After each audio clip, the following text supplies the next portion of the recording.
ni siquiera la persona se da cuenta cuando hasta en lo más mínimo tiene una victimización y se vuelve algo cíclico, algo incluso pues como conductas cognitivas. O sea, ya no es que lo haga consciente. Incluso llega a la somatización, o sea, está muy interesante. Si les cargas, está muy interesante. Buenas. Mi nombre es Tonali Magaña. Yo soy creador de Voz de Bosque, este podcast que busca acercarnos un poco a la autorreflexión, o más bien un mucho a la autorreflexión. Y bueno, nos vamos con este episodio que está dedicado a el victimismo. Vamos a iniciar con este programa, ¿sí?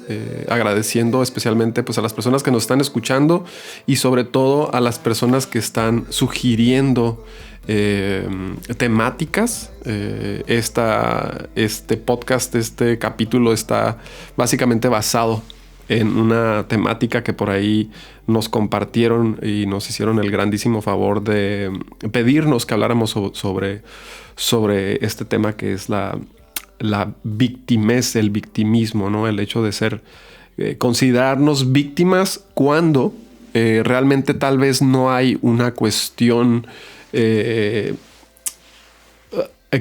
valide tal vez, ¿no? De una forma seria el hecho de que sí, en efecto podemos ser víctimas de acoso, de alguna, no sé, de violación de nuestros derechos, violación a nuestra persona en la cuestión de la sexualidad, ¿no? O cualquier otro cualquier otra instancia, pues que nos lleve realmente a ser víctimas en una situación que realmente deseamos que no nos ocurra. Este episodio está dedicado más bien a la cuestión de la victimez, al victimismo, cuando hay una falta de observación, ¿no? Cuando de alguna manera utilizamos el victimismo como algo para manipular tal vez a los demás, evitamos tal vez el conflicto incluso a través del victimismo, y hay una falta sobre todo de responsabilidad, ¿sí? Entonces vámonos a este episodio. Bueno, pues muchas gracias. Vamos a arrancar con, primero que nada, estos términos, que es primero el victimismo, el otro término que sería ser pues víctima, ¿no? Y otra palabra por ahí que aprendí en un taller maravilloso, sí, que realmente me ayudó a enfocarme, a cambiar mi vida, y es la victimez. Tal vez esta acción, ¿no? Acción de que es de sentirme víctima y tener esta personalidad, incluso estos rasgos, tal vez incluso de la personalidad, ¿no? En donde estoy buscando a toda costa no hacerme responsable, ¿no? Y ahora la pregunta que viene es: ¿cuántos de nosotros hemos escuchado o hemos visto a una persona que tiene una tendencia a ser el personaje principal cuando las cosas no salen bien, ¿no? Y a través de esta victimez, ¿no? No hacerse cargo de alguna manera, que también puede darse desde un punto de vista inconsciente, ¿sí? En donde la persona no se da cuenta, ¿sí? No se da cuenta literal que constantemente está cayendo en esta situación. Entonces, arrancamos desde aquí. El victimismo en esencia sería, bueno, pues una es culpar a otros de lo que a mí me está sucediendo. Tendría que ver con esta cuestión de la falta, primero que nada, tal vez de esta autocrítica personal, ¿sí? En donde hay una, pues tal vez una negatividad constante, ¿no? O sea, yo veo afuera todas estas problemáticas, todo esto que me ocurre, que llega a mi vida, ¿no? Y veo afuera de mí, ¿sí? Nunca desarrollo esta capacidad de voltearme a ver a mí por dentro y decir: aquí hay algo que yo estoy haciendo, algo que no quiero afrontar, algo que requiere de mí un cambio, ¿sí? Apremia que yo haga cambios, que yo tome responsabilidad, y entonces volteo a ver a lo externo, a culpar a los factores, ¿no? A los eventos, a todos estos factores externos, en vez de yo asumir el control de la situación. Asumir el control de la situación implica que yo salga de esta zona de confort y voltee a verme a mí mismo y desarrolle esta capacidad de verme a mí mismo y decir, estoy haciendo mal esto, ¿sí? O esto es incómodo, ya resulta sumamente incómodo, necesito hacer un cambio. El victimismo, ¿sí?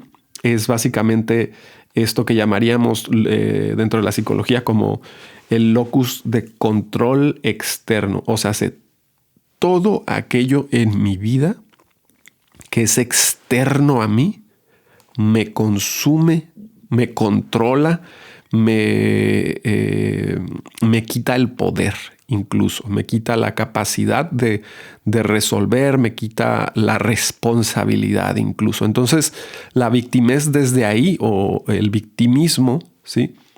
Es pues muy cómodo, ¿no? Porque precisamente yo no logro ver y hacerme responsable pues de alguna situación que tal vez requiero cambiar, ¿no? Es una forma de manipular a los demás, de no voltear a verme a mí mismo, ¿no? Existen también estas versiones o ocasiones en donde el victimismo puede ser una herramienta para mí, en donde yo puedo evitar el conflicto, ¿no? Y montarme a este personaje o a esta práctica en donde evito el conflicto y entonces me quejo, ¿no? Y no saco a relucir también estas partes de mí en donde incluso puedo encontrar el poder como llamémosle, como una herramienta personal de autodefensa, incluso de lo que la vida me tire a mí, ¿sí? O sea, problemas, algún tipo de situación económica, algún tipo de enfrentamiento con alguien en donde tenga que poner límites. Entonces, evitar el conflicto, ¿no? A través de la victimez, del victimismo, también es pues una herramienta, en este caso, de manipulación, ¿no? En donde a lo mejor logro o trato de obtener cosas precisamente a través de este victimismo constante, ¿no? La cuestión sería aquí cuando ya se vuelve algo constante.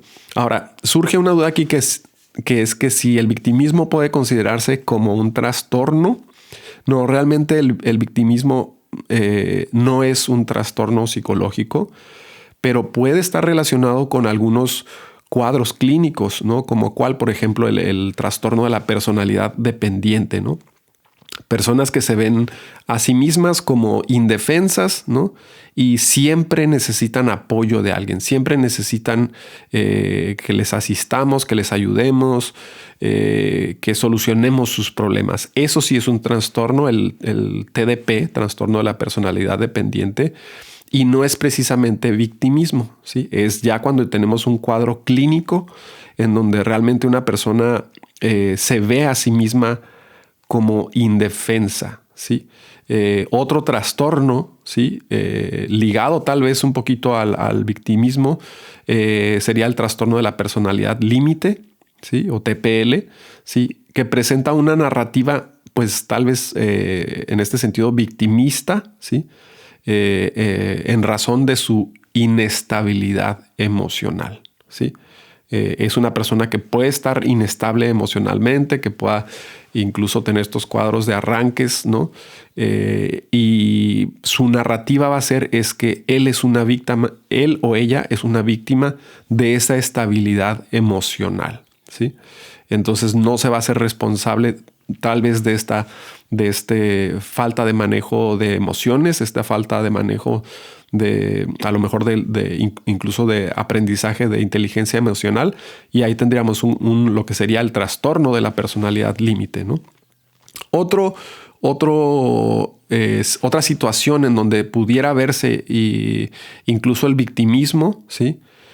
Puede ser, por ejemplo, ¿no? El estrés postraumático, un trastorno depresivo ya como más mayor, ¿no? En donde la desesperanza es algo que se ve, ¿no? Sobre todo en el trastorno depresivo mayor, la desesperanza, ¿no? Que incluso este trastorno depresivo mayor nos puede llevar a algo más complejo como el suicidio, ¿no?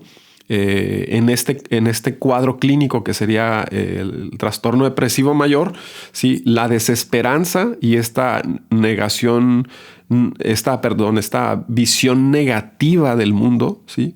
Puede desarrollar esta cuestión de victimización pues persistente, ¿no? En donde todo está mal, ¿no?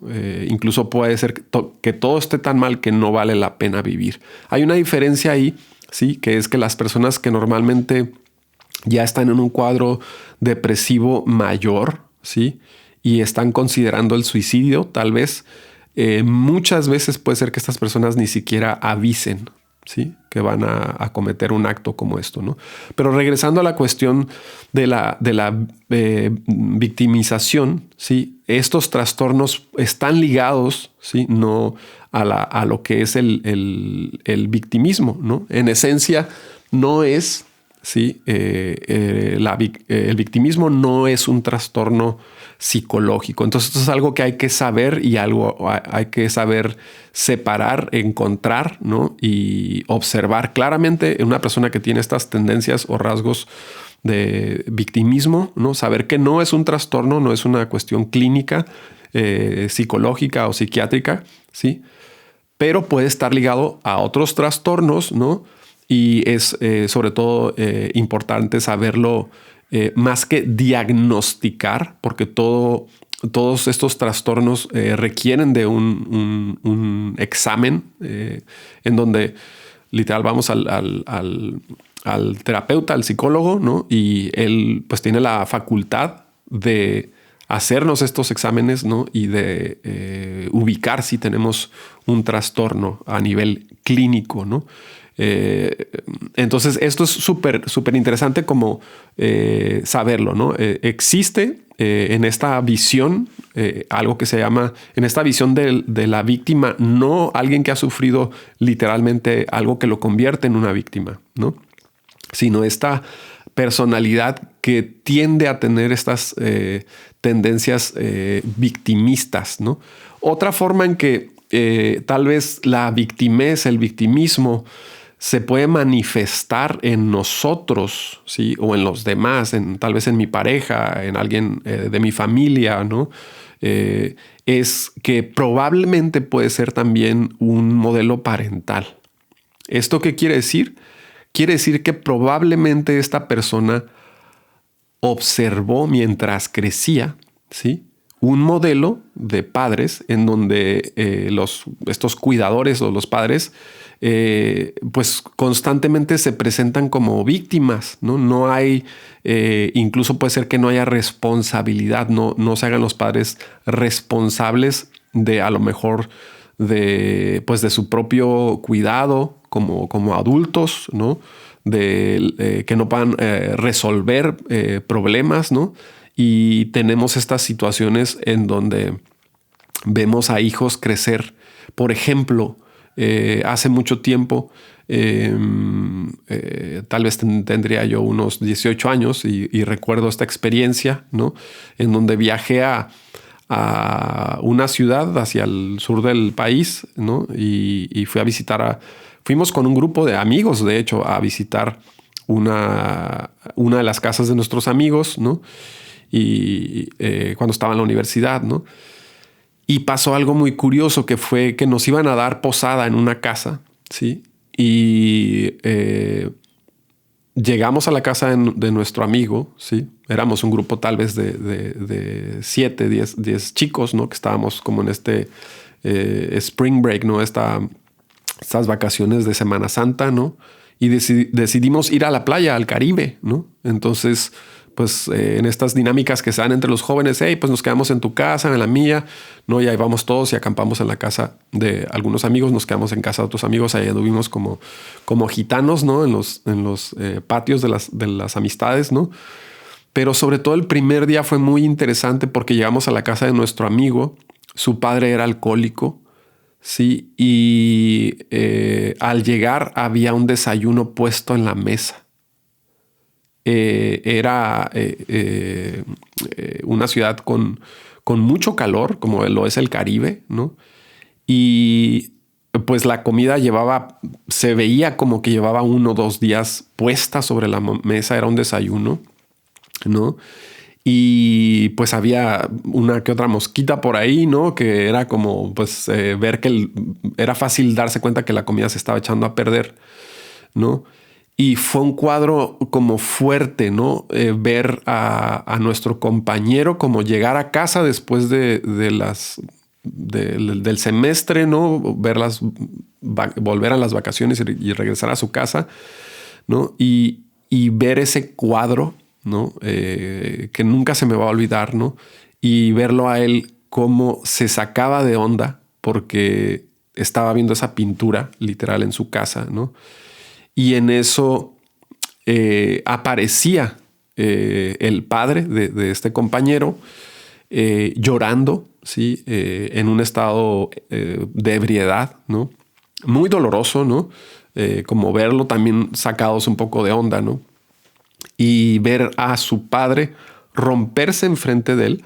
Ahora, a esto que quiero decir es que la vulnerabilidad y la autocompasión es algo importante de manejar y de dominar, sobre todo, pues también como varones, ¿no? Pero como seres humanos ante todo, ¿no?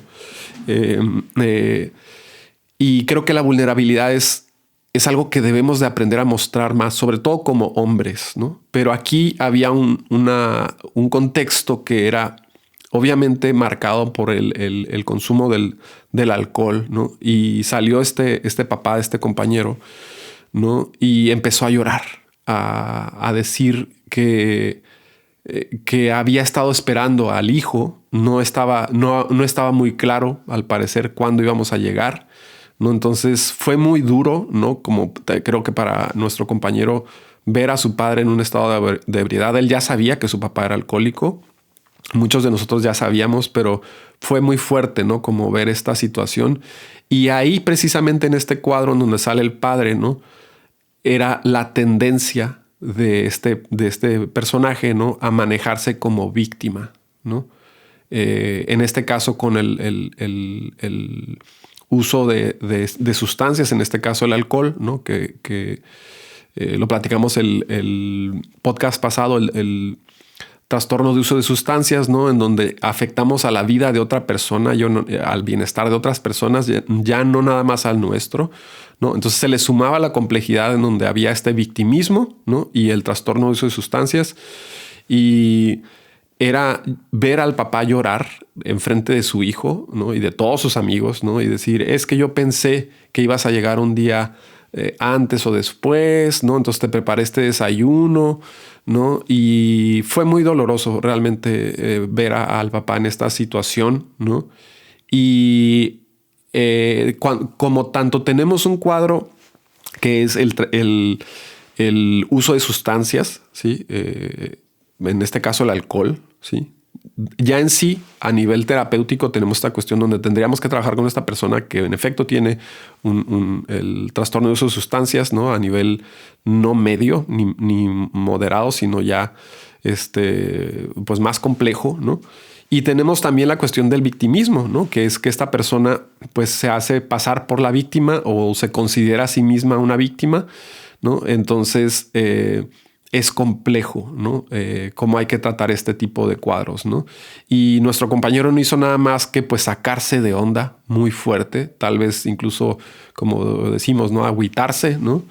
Y pues básicamente nadie le dijo nada. O sea, fue un poco, todos estábamos chavos, ¿no? Y fue muy difícil, ¿no? Como verlo, ¿no? Entonces, en este caso tenemos esta situación en donde el padre no se hace responsable de tal vez de que está tomando alcohol, ¿no? De la fecha del hijo, ¿no? Y hubo una obra teatral prácticamente de la vida real en donde él era la víctima, ¿no? El padre era la víctima de la situación, ¿no?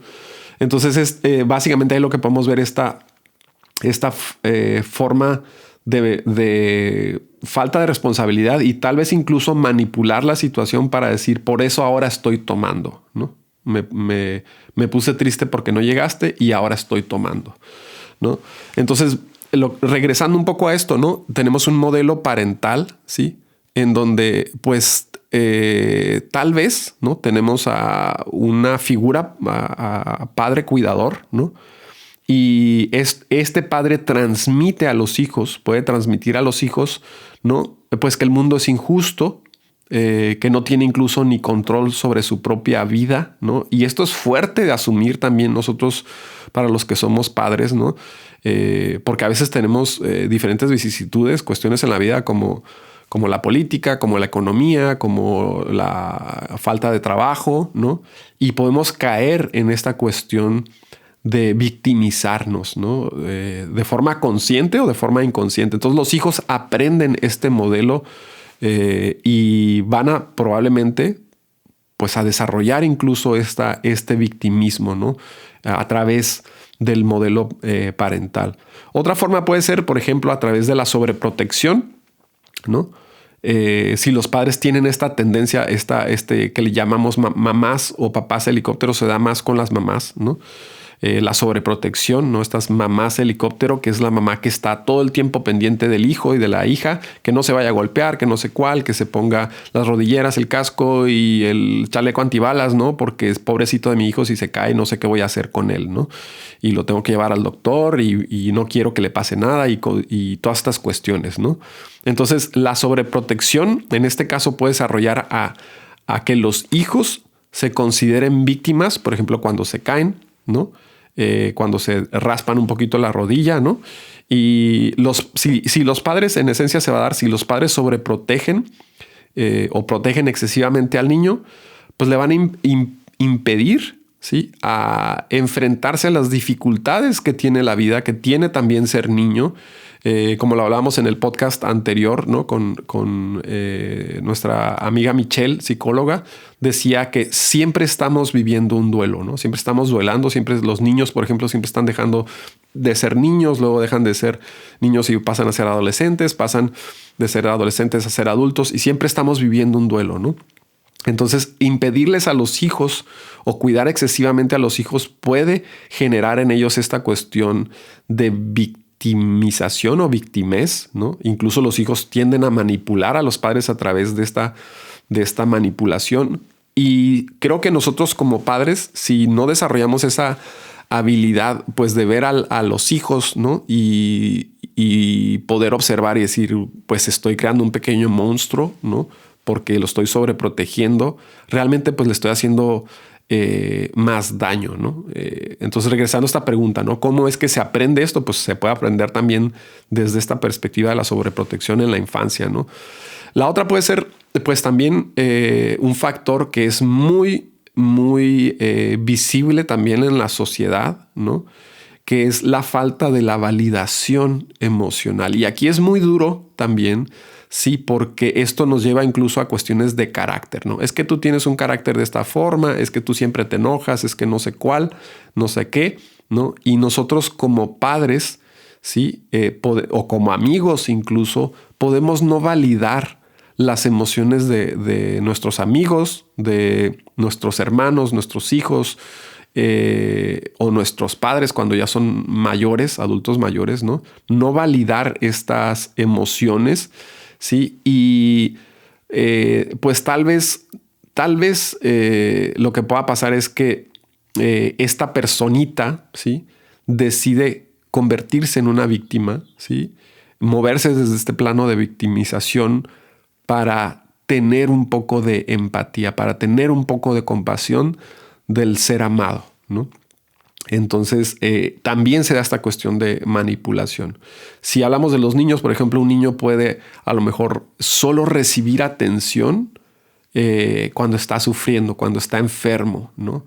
Esto nos va a llevar a la somatización, lo vamos a hablar ahorita más adelante, ¿sí? Entonces, un niño puede desarrollar esta cuestión de solo recibo atención cuando estoy enfermo, solo recibo amor cuando estoy enfermo. Los papás a veces estamos tan metidos o nuestros padres o nuestros abuelos estuvieron tal vez tan comprometidos en esta cuestión de la crianza, ¿no? La falta de finanzas o lo que tú quieras, ¿no? Entonces a veces pudiera ser que tus padres solo tuvieran tiempo para abrazarte y estar contigo y calmarse y tranquilizarse y sentarse contigo, sentarse a un lado de la cama cuando tú estabas enfermo, ¿no? O enferma, ¿no? Entonces esto lleva a esa persona incluso a enfermarse o somatizar cosas, ¿no? Desde un punto de vista inconsciente, ¿no? Estas personas que son muy enfermizas, ¿no?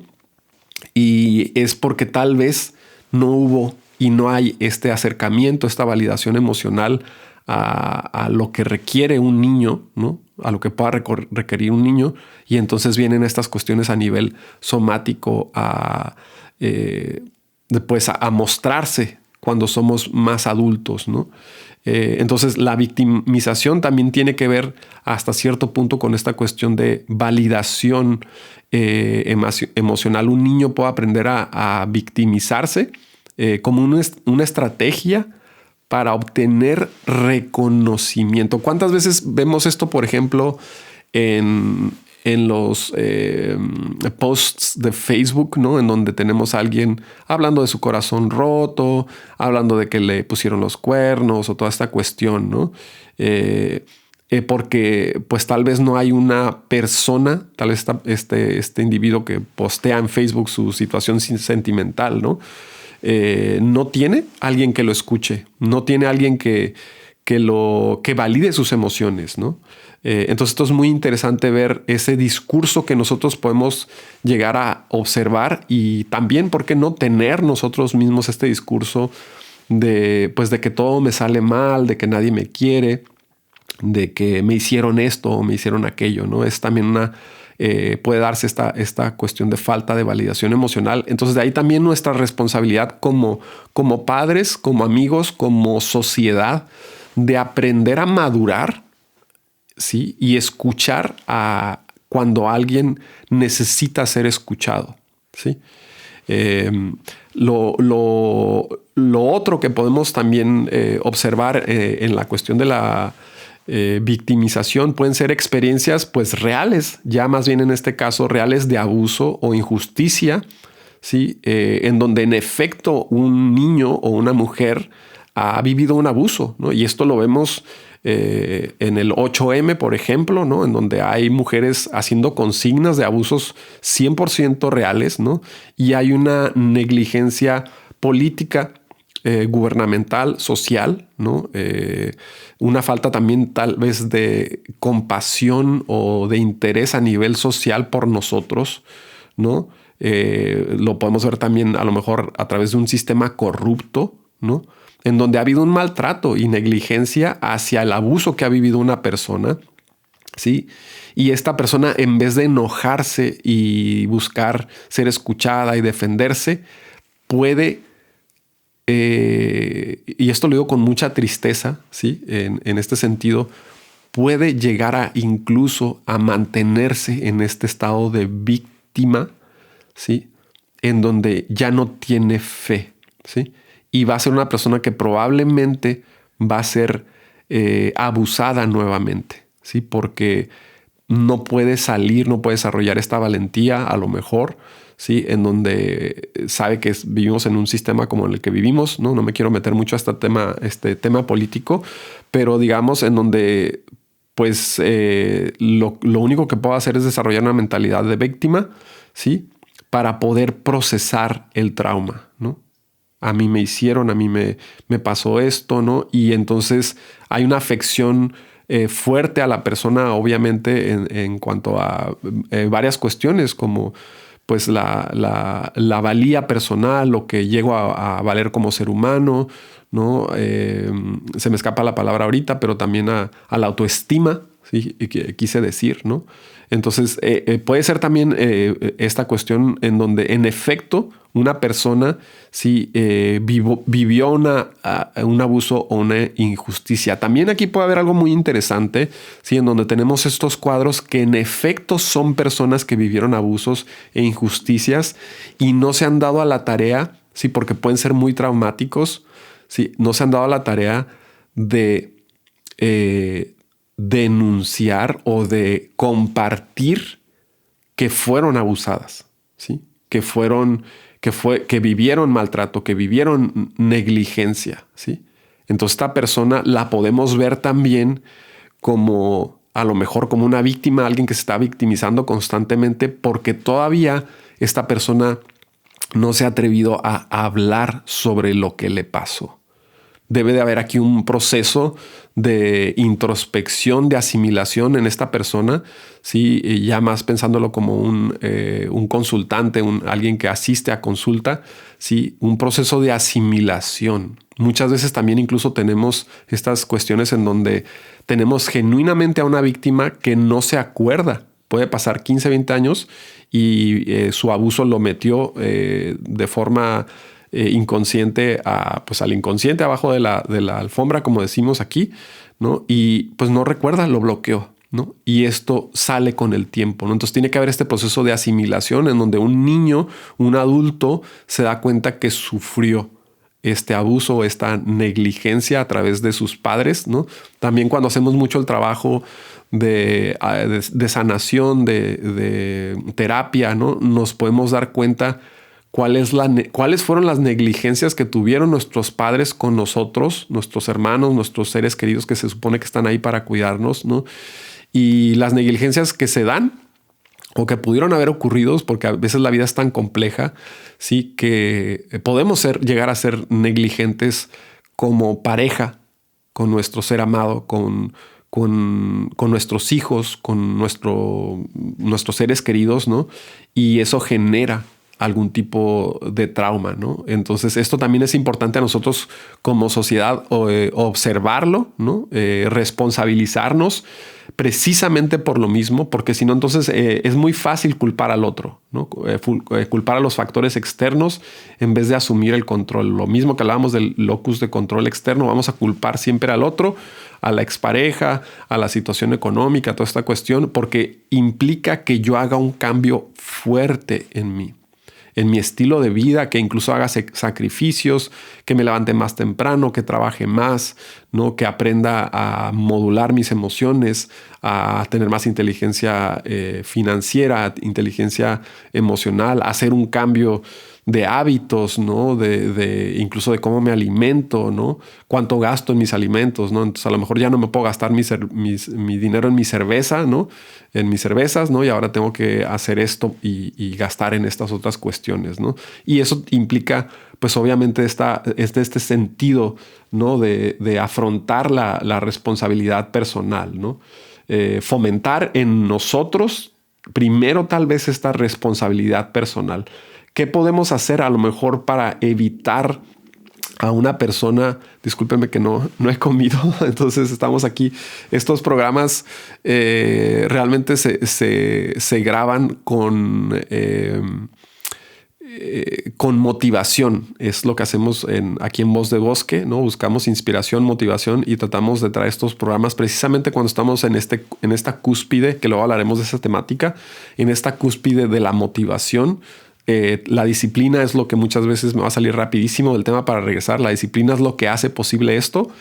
Entonces a veces pues estamos aquí inspiradísimos, ¿no? Precisamente dejando fluir la información. Entonces, por ejemplo, esto cuando nosotros vemos a alguien que tiene esta cuestión de victimismo, victimez, que siempre está haciendo pasar por la víctima o en efecto es una víctima, sí, algo que podemos hacer es, o la pregunta que surge aquí es, ¿qué podemos hacer cuando estamos con una persona que constantemente está en este modo de víctima? ¿Sí? Una de las cuestiones que podemos hacer es fomentar la responsabilidad personal. Ahora, no desde el tú deberías hacer, ¿por qué no haces esto? Es que tú eres responsable, es que tú deberías de hacer. No no sería ese el mejor acercamiento. Depende de la terapia, depende del modus, la forma en que damos este feedback, ¿no? Una es invitar, ¿sí? Invitar a la persona a la introspección, ¿sí? A voltearse a ver por dentro y fomentar este sentido de responsabilidad personal. No obligar, ¿sí? Cuando hacemos un trabajo, cuando lo abordamos desde la cuestión terapéutica, ¿sí? Precisamente es por ahí. Si yo tengo una persona en mi familia cercana a mí, ¿no? Que siempre está en esta cuestión de victimismo, entonces lo que yo puedo hacer es confiar primero en esta persona, ¿sí? Y decir, yo sé que tú puedes. Sí, yo sé que eres una persona capaz, que vas a poder, podemos acompañar, incluso sé que esto no es fácil para ti, sé que tienes miedo, que te pueda dar, que te pueda generar más, incluso tal vez, ¿por qué no estrés? ¿Sí? Pero es fomentar este sentido de responsabilidad. Yo sé que tú puedes, yo sé que eres capaz, ¿no? Cuando lo abordamos desde tal vez la terapia de la compasión, ¿no? Trabajamos mucho con esto. El budismo también habla mucho de esto, de la compasión, ¿no? Y otra, por ejemplo, sería pues evitar el rol del salvador, de yo te voy a salvar, yo te voy a ayudar, no te preocupes, yo me encargo, todas estas cuestiones en donde yo quito la responsabilidad a la persona, ¿no? Y yo trato de ser aquí el salvador, y eso pues lo que va a hacer en esencia pues es que primero que nada alimenta mi ego, ¿no? Y yo me siento bien salvando a todos los demás, ¿no? Otra cuestión es validar, ¿sí? La emoción, ¿sí? Sin reforzar la narrativa de víctima de la persona. Esto es clave, que yo pueda acercarme o observar, ¿sí? Y es un equilibrio entre te doy atención, pero también no te doy tanta atención. No como una forma de manipular, sino como una forma de validar. Valido cómo te sientes. Sé que es difícil, sé que a lo mejor viviste esta experiencia traumática, tal vez incluso tienes que ir a terapia, ¿sí? Tal vez te duele mucho, tal vez yo no comprendo por lo que estás pasando, tal vez yo no tengo hijos, no sé cómo es tener hijos, ¿sí? Y valido cómo te sientes, ¿sí? Pero no vamos a reforzar la narrativa victimista de la persona, ¿sí? Entonces, esto se puede aprender, todo se puede aprender a ser una víctima, y también se puede aprender a trabajar, a tener estas conversaciones con una persona que en efecto sí, pues ha sido víctima de alguna situación de abuso, ¿no? Bueno, quiero compartirles también esta cuestión de la autocompasión, que de alguna manera se viene desenfundando, ¿no? Que es la autocompasión tal vez versus el victimismo, ¿no? La autocompasión, sobre todo en las prácticas orientales, ¿no? En la meditación, en el budismo, en el yoga se habla mucho sobre la autocompasión, que es esta capacidad de observarnos, vernos, no presionarnos, no culparnos, ¿no? Y desarrollar esta aceptación propia de nuestra situación, propia de nosotros mismos, de nuestra situación, de nuestro entorno, ¿sí? En vez de quedarnos atrapados, ¿sí? En el problema emocional, ¿sí? Entonces ahí sería autocompasión versus victimismo, ¿sí? Yo acepto mi situación, acepto las condiciones, acepto lo que me ha pasado, acepto lo que no puedo a lo mejor en este momento incluso cambiar, que estoy tratando de cambiar, ¿sí? Pero lo que sí no acepto, ¿sí? Es tal vez quedarme atrapado en ese problema, en ese mood emocional, en esa vibra de que soy una víctima. Si la víctima va a estar quedándose atrapada en ese problema, en esa situación, en ese pasado, en ese evento, la víctima se queda. Una de las características es que la víctima se queda atrapada en eso que le ocurrió, ¿sí? E incluso en eso en el simple hecho de que la vida le ocurre de una forma. La víctima, el victimismo, está centrado en esa cuestión de quedarme atrapado y no tener formas de salir de ahí. Entonces, otra forma es de trabajar con esto en la autocompasión, sí, sería el budismo lo habla mucho, la bondad amorosa, por ejemplo. Maitri es una palabra que pueden por ahí buscar, ¿sí? Y entonces, en vez de que yo me considere una víctima y la situación que me sucedió, lo trabajo conmigo mismo a través de la autocompasión, ¿sí? Y esa bondad amorosa hacia mi situación, hacia mí mismo, y aceptar que la vida en efecto puede llegar a ser súper compleja, y para no culparme, trabajo esa bondad hacia mí mismo, de forma amorosa hacia mí mismo, versus al sentimiento de mí mismo, de la situación que da pena, ¿no? Que genera pena en los demás, que genera lástima y que genera incluso lástima hacia mí mismo, ¿no? Que de alguna manera infusiona, ¿no? O me mete a esta cuestión de falta de responsabilidad, ¿no? Continúo sin hacerme responsable de mí mismo. Entonces, lo que puedo trabajar es la bondad amorosa a mi situación, aceptar mi situación primero que nada, aceptar que esto me pasó, que me ha pasado, que me sigue pasando, ¿sí? Y a través de esta autocompasión voy logrando salir a flote de esta situación, ¿sí? Otra forma sería, por ejemplo, desde la autocompasión, reconocer el fracaso, ¿sí? Como algo que es intrínseco en la experiencia humana, ¿sí? El fracaso es algo que va a ocurrir, es algo que me pudo haber ocurrido, y muchas veces no queremos incluso avanzar, no queremos mejorar, no queremos ni siquiera ir a terapia o hablar de estas cosas, y preferimos reírnos de ellas, preferimos hacer uso de sustancias porque no reconozco que he fracasado. Sí, el fracaso es algo que toda la humanidad, hasta cierto punto, todos los individuos, todos los seres humanos, incluso los no humanos, los animales, también lo viven, ¿sí? Como a lo mejor un leopardo que se le escapa, no sé, una presa, ¿no? Está viviendo el fracaso, ¿no?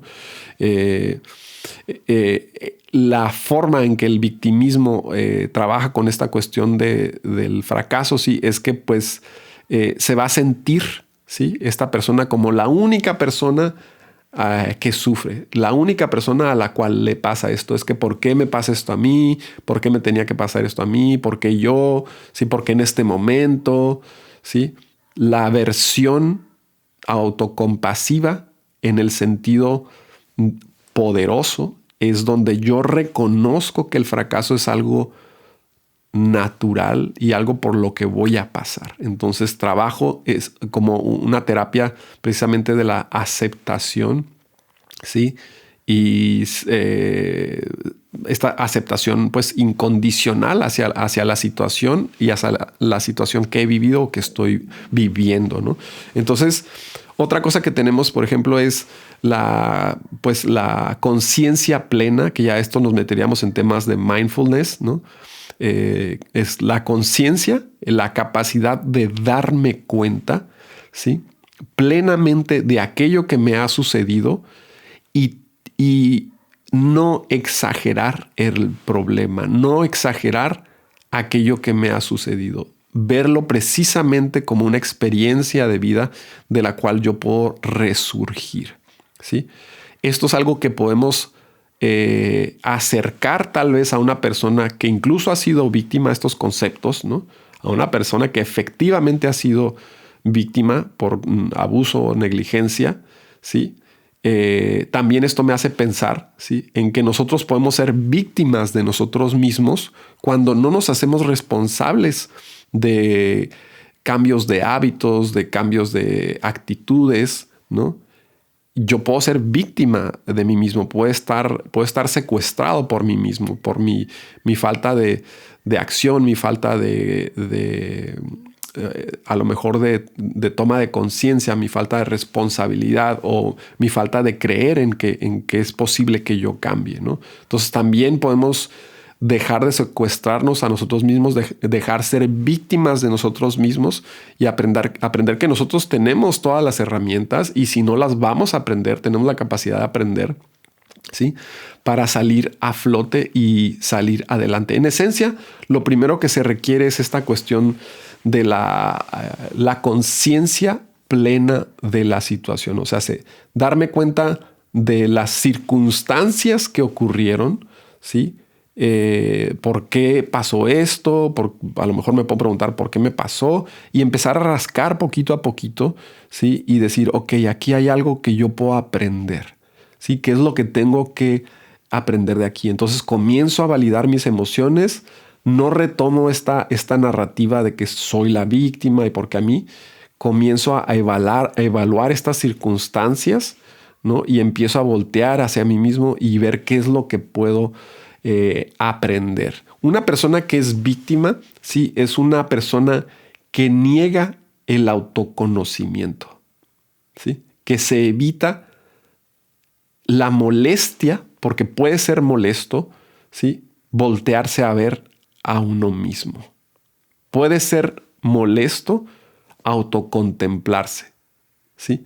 De hecho, precisamente el victimismo, por eso es que es un éxito de ventas, ¿sí? Porque me exime de la responsabilidad. Me exime, o sea, me deja pasar por esta cuestión que es el autoconocimiento. Lo podemos incluso ver como la sanación, ¿no? Sanar incluye hacerme responsable y darme cuenta de lo que estoy haciendo mal, tomar cartas en el asunto. Si yo evado este autoconocimiento, entonces es muy fácil seguir siendo una víctima, seguir teniendo los mismos hábitos, seguir sin voltearme a ver adentro, seguir sin atender los traumas que en efecto pude haber pasado que en la infancia, ¿no? Seguir sin darme cuenta de que tuve una infancia dolorosa, de que fui descuidado, ¿no? Y esto en esencia, lo primero tal vez que podemos hacer es pues voltear a vernos, ¿no? Y asumir que tal vez que mis padres fueron negligentes con mis cuidados, que también entender y sin culpar, obviamente sin volver a caer en el victimismo, entender que la vida tiene retos, ¿no? Y esas historias de vida que yo viví o que me tocaron vivir, sí, se presentan o se presentaron en mi vida para enseñarme algo. Esas circunstancias de vida no es tanto que me resten, sino que están aquí para aportarme algo. Entonces, una de las cuestiones que podemos hacer para salir del victimismo es precisamente observar esas circunstancias y dejar, ¿sí?, de alimentar a este ego, a este personaje, a este yo que se sigue considerando una víctima. Por lo contrario, ¿sí? Yo diría que hay que tener mucho cuidado cuando buscamos acercarnos a una persona y decirles que ¿no te has dado cuenta que eres una víctima? Porque en esencia la víctima tiene un ego de víctima, ¿sí? Tiene un papel, un personaje de víctima que tal vez hasta cierto punto ha sido cómodo seguírselo poniendo. Pero ¿qué pasa con este papel, este personaje, este atuendo? Que en algún momento, de tanto que lo usamos, se va a empezar a romper. Como una prenda, sí, que usamos, a lo mejor como un pantalón favorito que nos gusta, y después se va a empezar a romper. Sí, entonces es observar las circunstancias, sí, y tal vez dejar de alimentar a este ego, sí, ver cuáles son mis responsabilidades, ver incluso tal vez cuáles, a mí no me gusta usar la palabra culpa, pero ver cuáles son las cuestiones en donde yo pues tengo culpa, ¿sí?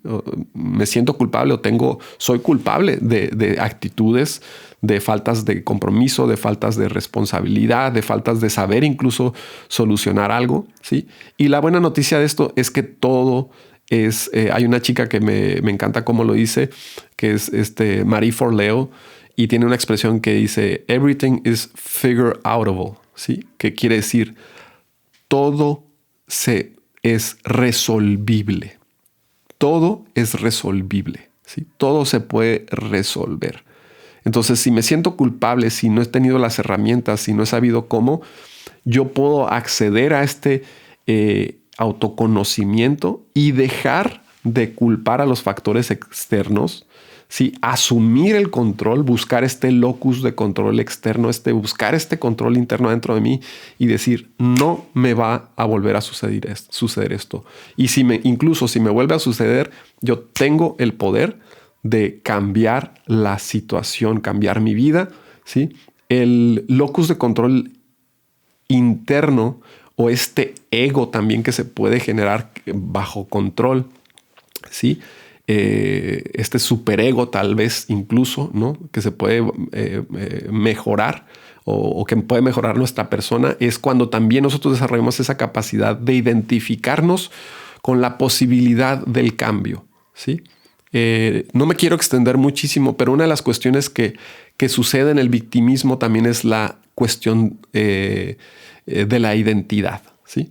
Una persona que es una víctima se ha identificado con un personaje y un papel, ¿sí? Precisamente cuando nosotros asistimos o podemos lograr ayudar a asistir a la liberación en esta persona de ese personaje, de esa identidad, es que va a venir el cambio, va a venir el autoconocimiento en esta persona, va a venir incluso la autorrealización y ese ego de esta persona, ese caparazón, esta piel vieja va a morir, ¿sí?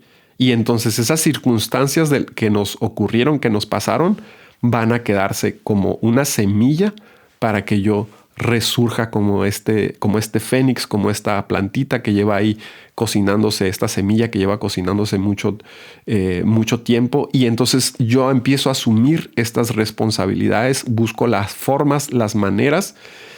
Ojo, que aquí mi entorno va a ser algo sumamente interesante para que yo pueda empezar a todas estas emociones que han estado a lo mejor añejas ahí, estas reacciones, estas actitudes, ¿no?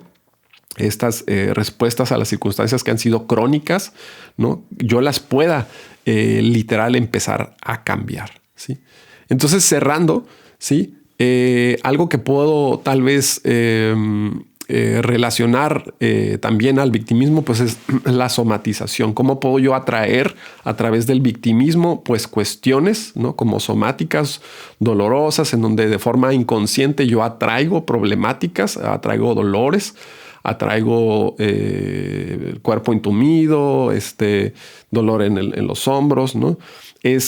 Primero es que a lo mejor algo que puedo hacer en este trabajo también introspectivo, pues sí, para evitarme atraer todas estas cuestiones, ¿sí? Va a ser primero que nada yo para que acceda a ese poder, ¿sí? A ese nuevo ego que se vuelve poderoso, no desde el lado egocéntrico, esta persona, esta identidad nueva, ¿sí? Es atender y validar mis experiencias, ¿sí? Una persona con mentalidad victimista, sí, puede, pues tal vez haber aprendido, como lo mencionamos, que es más fácil, sí, presentarse como una víctima, sí. Puede saber, regresando a lo somático, que es más fácil, sí, que cuando presento un síntoma, un dolor físico, pues es más fácil recibir atención. Entonces, algo que puedo hacer, sí, es expresar mis emociones cuando están asimilándose, no, tal vez no en el momento en que están al 100, pero cuando las he asimilado, ¿sí? Yo diría que hay una maestría personal de comunicar nuestras emociones directamente cuando están al 100%, cuando las estamos viviendo. Hay una maestría emocional en la persona que logra comunicar sus emociones de forma moderada. Ahí realmente ya hay una maestría personal, maestría emocional. Sí, pero para las personas que todavía están en el proceso, yo diría que hay que asimilar esas emociones, ¿sí? Y después de que las hemos asimilado, comunicarlas. Esto va a ser muy importante, ¿sí? Para que yo deje de somatizar. Si habláramos de mindfulness y de autoconocimiento y de somatización, ¿sí? No ocupo a otra persona para comunicar esta información. Primero ocupo a mi conciencia, a mi yo interno, a mi total atención, que se dé cuenta de que cuando yo me enojo, me siento triste, ¿sí? Mi cuerpo a nivel físico, ¿sí? A nivel somático, o sea, que siente, que percibe, ¿sí? Algún dolorcito, algo que yo hago, que dejo de ejercicio a mis alumnos de meditación y sobre todo a mis consultantes, es este ejercicio de observar cuál es el pensamiento. Eso en esencia es mindfulness, ¿sí? Entonces, para evitar reforzar este papel de víctima, ¿sí? Sobre todo este papel de víctima constante, ¿sí? Pues primero aprendo a interpretar, ¿sí? Estos síntomas, ¿sí? Para buscar evitar este refuerzo en mí del papel de víctima, ¿sí? Aprendo, ¿sí? A interpretar mis síntomas también físicos, ¿sí? Como evidencia, ¿no? Ay, es que me duele el cuello, es que yo siempre trabajo tanto, es que no sé cuál, es que, ¿sí? Empiezo a observar y decir, puedo hacer estos cambios en vez de meterme en este rol, en esta cuestión de que es que la vida es injusta, es que no tengo suficiente dinero para comprar un colchón, es que no sé cuál, esto me pasa a mí, ¿no? Observo esta tensión a nivel corporal, a nivel físico, a nivel químico en mi cuerpo, ¿sí? Observo esta tensión en mi mandíbula, esta hinchazón, esta inflamación que se da en mi estómago. Por ejemplo, puede ser las hemorroides, puede ser la gastritis, puede ser la tensión en el cuello, ¿sí? Observo esta tensión, ¿sí? Valido mi emoción, identifico la emoción y decido de forma concentrada, atenta, relajar a mi cuerpo físico. Esto nos puede llevar a otras cuestiones de que sea la respiración, ¿no? Entonces, pues nada, vamos a dejarlo por aquí. Agradezco muchísimo su atención y sobre todo esta cuestión que es en este caso pues la victimización, esto que es la habilidad, ¿sí?